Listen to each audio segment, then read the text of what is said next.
Okay.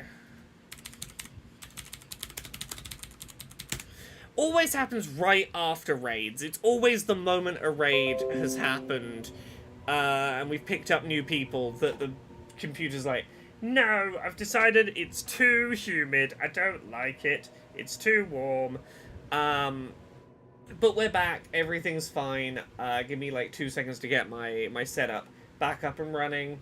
But yes, talking about places where people know me from, it has reminded me of my favorite stupid thing I did to trick my way into getting in front of other audiences to grow my visibility. And once I finished reopening my stupid tabs, I will tell you my favorite one of those stories. And this is me talking my way into being on McElroy podcasts, such as My Brother and Me. And this is I love this stupid story.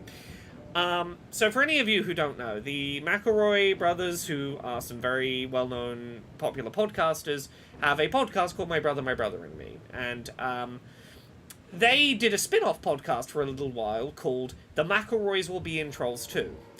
And it was a podcast series in which they just confidently stated that they were going to be voice actors in the upcoming, at that point, animated movie Trolls 2.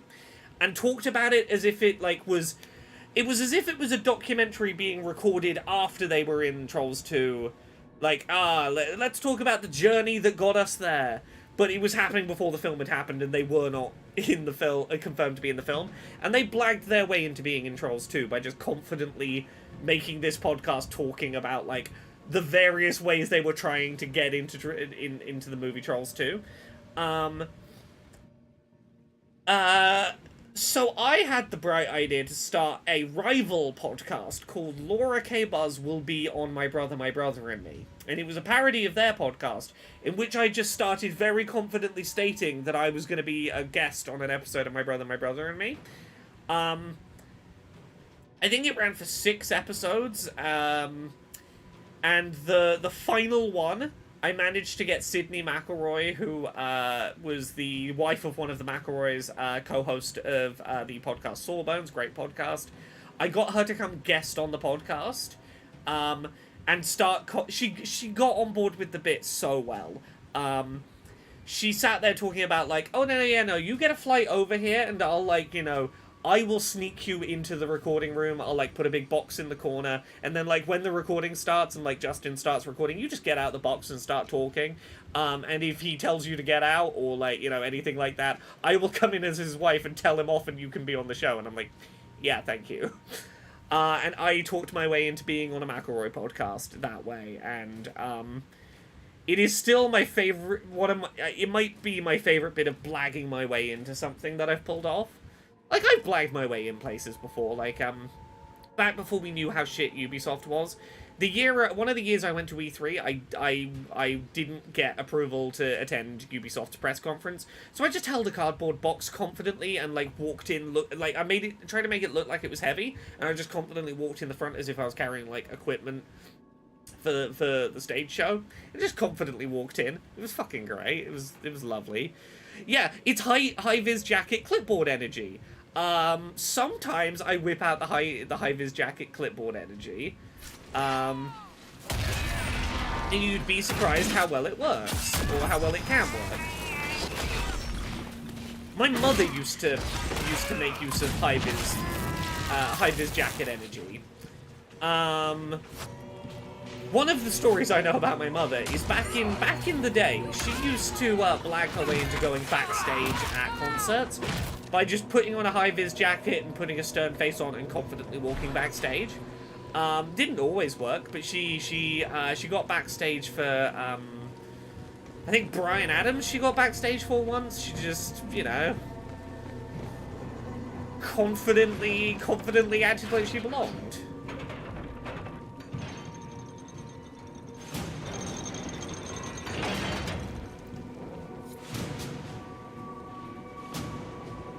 Oh.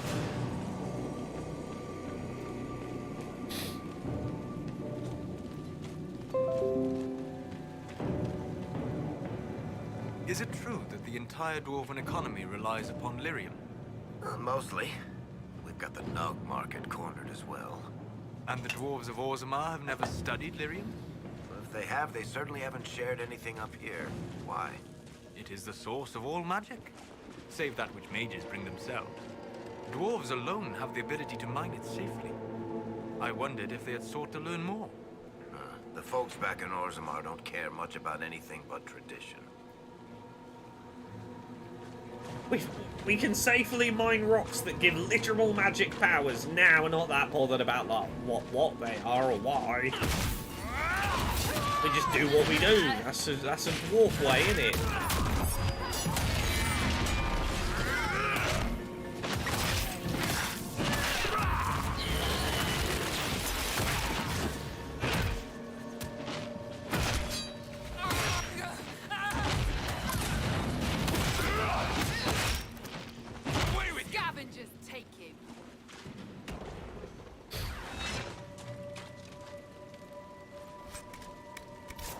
So someday I will be able to tell the story of some of the other really cool opportunities that came from really fucking stupid places.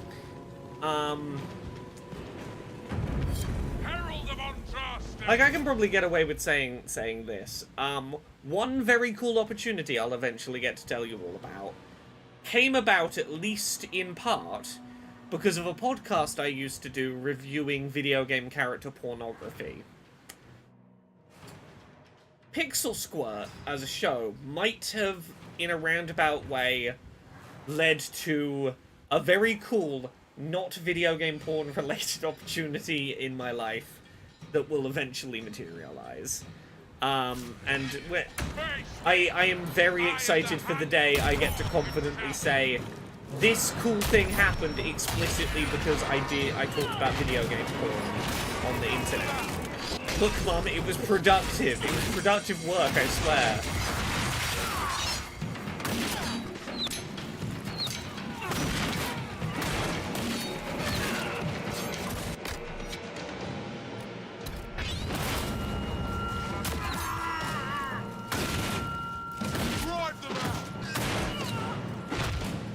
Okay, come on.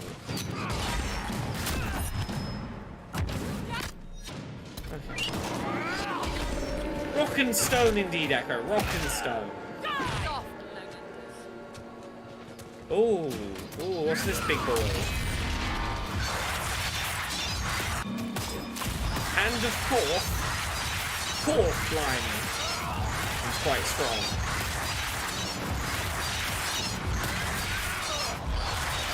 Okay, let's...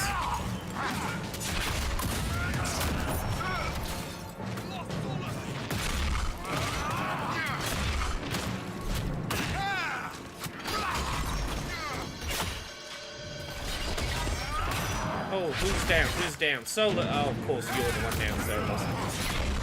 Solus, stop. You're the mage. Stand further back from... Like, you don't need to be stood in tank or DPS range.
Oh, okay, I'm gonna have to... Yeah, I'm bull back up, because... got his stupid shield on again. No, Iron Bolt, you. Up. Oh. Release the Inquisition hostages.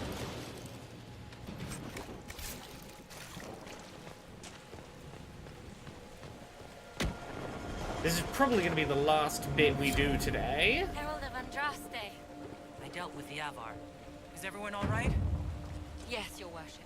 The injured need some rest, but we can return on our own. I can't believe the Herald came for us. I told you she'd come.